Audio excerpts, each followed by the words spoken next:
In this video, let me show you how to connect your Apple Magic Mouse, no matter which version you have, the first, the second, or the last one, the third one, to your MacBook Neo. So to connect it, you simply need a USB cable. This is as simple as it gets.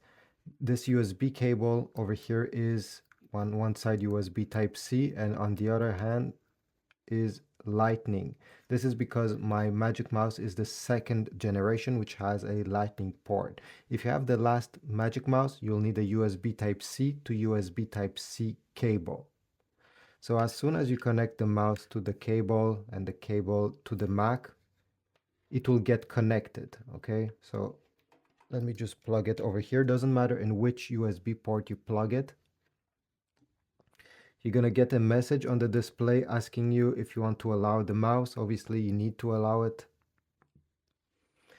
And here we go. On the top right corner, I get your Magic Mouse. It just said that it was paired. So at this point, all you have to do is to remove it. You don't have to keep it plugged to charge it, and turn it on. To get to the mouse settings on your Mac, go on the Apple logo on the top left corner, select System Settings, and from this list, from this menu, it's better to go into the search bar and simply type mouse and select the first option. That's the quickest to go.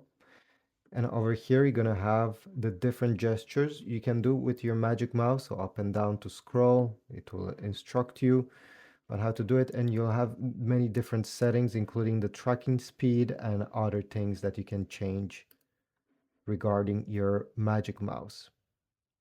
So thanks for watching. I hope this was useful. If so, please leave a like. I'll put a link in the description if you don't already own a Magic Mouse and you want to get one from Amazon. So check my link, subscribe, like, and I'll see you in the next one.